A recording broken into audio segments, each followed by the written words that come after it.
I feel as if my muscles, like my thoughts, are stirred up. I can't sleep. I thank whoever invented flannel sheets. The softness feels comforting. The digital clock reads 1:02 a.m. I rise and go to the kitchen. I pass by my packed luggage at the door. A tinge of fear rushes up my chest. The lonely luggage makes the unknown so foreboding.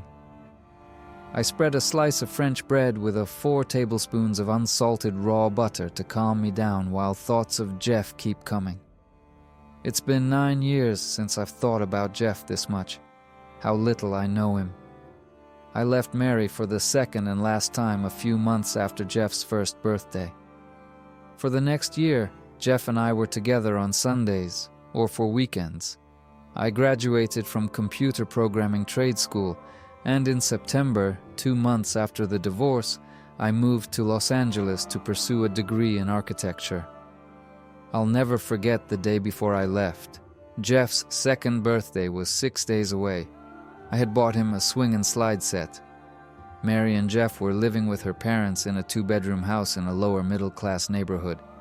Willie, Mary's father, and I were building the set in the backyard. Willie, or Paw-Paw, as Jeff called him, was about 5 feet 4 inches tall with black hair receding on either side of his widow's peak. He was very shy, a gentle man. When he smiled with his large mouth, his head tilted shyly, playfully. Jeff loved to swing and slide. He bounced, danced, laughed, shrieked, and giggled around us because he couldn't wait for Willie and me to finish building the swing. Finally, when it was built, Willie, Margaret, and I stood watching Mary swing Jeff. She pushed him too hard once, and Jeff swung too high. His eyes opened wide, his arms stiffened, his hands gripped the chains tighter, and his mouth made a donut shape. He lost his breath. When he swung back down, he giggled, relieved he'd made it okay. He dragged his feet enough to slow himself down and took a deep breath. "I guess that was too high for you, huh, Boogie?" Mary said. Jeff nodded dramatically. He swung forward again, and his mouth took on the donut shape, fearing that he might sail too high. He didn't, and he laughed. Mary did too. We all laughed. Mary and Jeff had similar mouths, and they had the largest smiles, after Willie's. Once again I wanted to ask Mary to come with me to California, but I knew she'd refuse. No one could guess which way I wanted things from one week to the next, especially me. It came time to say goodbyes, and I stooped down to Jeff. "You're the man of the house now. You take care of Mommy, okay? You be back, Daddy. Soon." He smiled real big. "No, sweetheart. Daddy's going to the other side of the world, sort of. I'll only be able to see you about every 6 months or so. I'm going away to school in California." He cried. I cried. Even Margaret cried.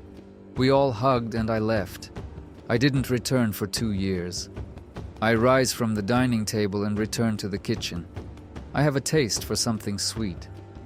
I get some unheated honey, fresh strawberries, and cream to help my digestion and raise my blood sugar level to a happy balance.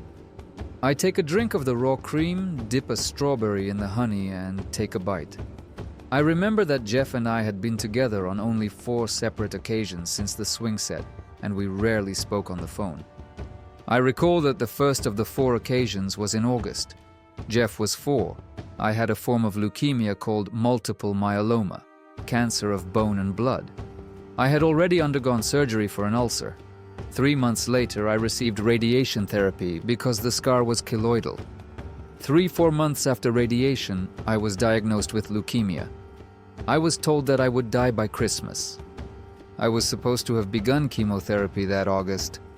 I postponed it until September because my family was having a reunion. I didn't want them to know about my illness because back then most people were afraid that somehow cancer was catching like the Black Plague. Mom had a weak heart and had suffered a heart attack when I was 10 or 11. Telling her I was dying could have killed her. And men in my family were expected to be strong and tough. Because I had always been sickly, I put on a tough front. The clan gathered in Cincinnati from all over the continental United States. I thought I was seeing everyone for the last time. I hid the radiation therapy burns under my clothes. As I was driving to get Jeff to bring him to the reunion, I noticed a tall, dark-haired father holding the hand of his golden-haired son. They walked along the sidewalk. Drops of joy filled my eyes because I would soon be holding Jeff's hand. The father was a giant compared to his son, but gentle. He carefully moved at the pace of the boy's little steps. I held back more tears. I thought red eyes would look unattractive and immature to Mary. I arrived at the large apartment complex, parked, and walked to Mary's apartment. She greeted me courteously. We both felt awkward. I was especially uncomfortable because I hadn't had enough time to adjust to the fact that Mary had remarried over a year ago. Mom wanted to protect me and had told me only a week ago. I blushed, facing Mary and thinking that several months ago I had asked her to move to Los Angeles so we could be together. Mary didn't tell me then she had remarried. I hid the pain, but oh God, I was wounded. Jeff will be here any minute. He and Ben went for a walk, Mary said. The door opened behind me and in walked the gentle giant and the golden-haired boy, Jeff. This is Ben, Mary smiled proudly, introducing her husband and Jeff's new father. My heart sunk. Ben must have been 6 feet 4 inches, dark, rugged-looking, and very handsome. I felt like drab wallpaper.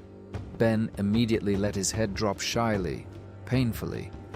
He left the room without a word. I could see the fear and hurt he felt with me coming to take Jeff for the day. Jeff called him Dad now. My presence was changing all of that. I felt like a schmuck. "Do you remember him?" Mary asked Jeff as I crouched down to greet him. Jeff's face winced as he tried to remember but didn't. I was crushed. "Here is a change of shirt in case he makes a mess," Mary gestured to break the awkward moment. "No bag with diapers and bottles and all," I said playfully. I tried to appear unaffected. "Yes, it's been a long time," she said, somewhat scolding me. But I could see she was relieved that Jeff didn't remember me. In my mind, I could hear her telling Ben as soon as we walked out the door, "See? Jeff didn't even remember him." And knowing that Jeff's not remembering me was going to mean some solace to Ben gave me some solace. At the reunion, I set Jeff free to play with several cousins, aunts, and uncles. Then, when I thought I was emotionally detached enough, I played with him. We tossed a ball and frisbee. I tickled him. We giggled.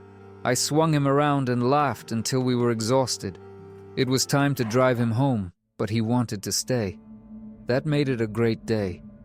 We parked in the lot outside Mary and Ben's apartment. Jeff wanted to get out with me on the driver's side. Just as he was about to put his arms around my neck for me to lift him, he said, "You helped Pawpaw put up my swing." A wave of joy passed through me.